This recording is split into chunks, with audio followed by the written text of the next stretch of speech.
Are your Ducks good? I don't know. Because my team, I think, can be better than projected in their conference, in their WCC conference. They're scrappy. They had a 12-point lead in that game, 10-point halftime lead. Little foul trouble. Couldn't make a shot in the second half. Too many turnovers. Kings didn't do anything in the first half, literally. And then he's 1 for 4 in the game. Yeah. Minor shot himself out of the game, 3 of 13. Like, we had a lot of guys struggle that are kind of supposed to carry us, whereas, like, I was trying to gauge how I felt about Oregon, and I don't know what the Big Ten is this year because I didn't dive into preseason Big Ten stuff. No. But, like, Kwame Evans didn't play. Not much, no. He's a top 15 lottery guy. Like, he's a first-round dude. He barely played. Biddle played. Mookie Cook's not playing. I don't really know your team much, but, like, watching, I was surprised certain names didn't play more. I was also surprised by that. As somebody who's not watched a lot of Oregon basketball early in the season, was surprised that Evans and Mookie Cook weren't a bigger part of the lineup. But that also, I don't know if that's been the case all year. I looked at their game logs, and they've each had games where they've played decent minutes and then games where they're just not really a part of the rotation.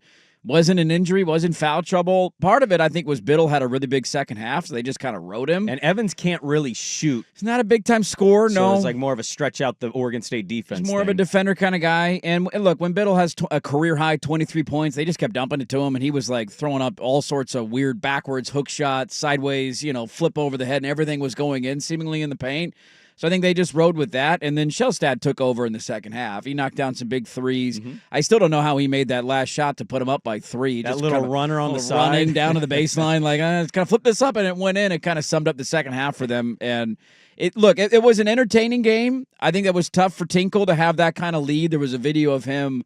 He went out in front of the stadium before of Gill and was like high-fiving the students. Yeah, they set a student attendance record. Well, they said they set a student attendance record, which is good. Yesterday, like he was giving like, "Let's go, we need you to be loud," and they were pretty loud in the first half. They were up by 10. Oregon was rattled. They weren't playing very good. It felt like it was going to be Oregon State's night, and I know that hasn't been a rivalry they've won much lately. And then the second half happened, and Oregon was able to crank up the defense, force some turnovers.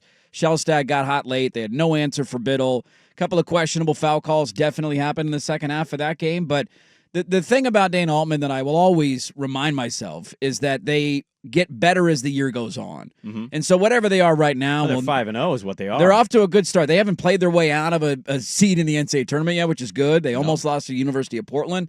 They're going to be a different team in 2 months because that's just the way his seasons usually go. So I feel like I've watched that Oregon State basketball game 80 times in the last 10 years. I think that's the last 5 times they played at Gill. Like it's Oregon been back State and forth. And then Oregon comes back. They usually play clamp down defense. Oregon State goes cold. Oh, my God, this guy hit a shot, Ducks up 2. Yeah, last year it was Infali Dante who had a dunk with like 10 seconds left. And that's that game just ended up being exactly what I've watched. And so, like, I saw that game this morning. The one thing I enjoyed in watching this morning, PJ Carlissimo's disdain for the officiating in the second half of that basketball game. I love PJ.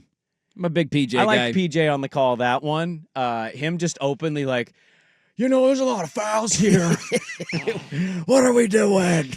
I can't do a good PJ Carlissimo. It's too deep. You got to go raspy. You got to go raspy a little bit. Deep, raspy voice. I don't know what's happening. That's not good. That wasn't a good one. The referees do like to insinuate themselves in college basketball more than they love it. They absolutely ridiculous. love it. The second half was the whistles got, I mean, yeah, more but intense. the Beavers did only final 8.5 score, I think 9 total points. And you make a shot over there, huh? Quit blaming the officials. Well, I thought it was funny. PJ had a moment where Oregon went to the free throw line and goes, Oregon's got 10 free throw attempts.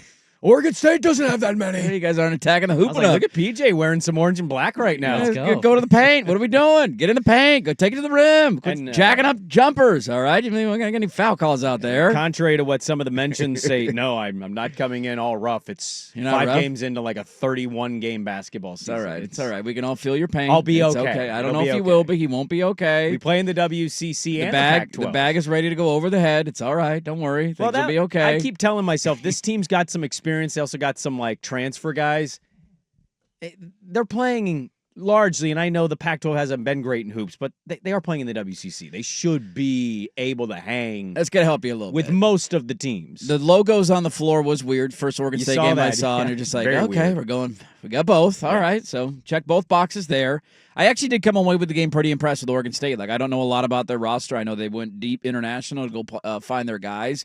Couple of moments where guys were maybe a little confused on rules. They had one of their bigs who had a cylinder foul where the ball was over the cylinder, was going to go in anyways. But if you're playing internationally, that's not you can do tip it that. out, You yeah. tap it in or tip it in or whatever. And he tipped it in and ended up taking a bucket away. That had a pretty big impact on the final possession of the game when you look up 10 minutes later. So I was impressed with the way that they played. They just Oregon can kind of tighten the screws defensively on you. Too many turnovers in the second half. They gave Oregon way too many easy buckets.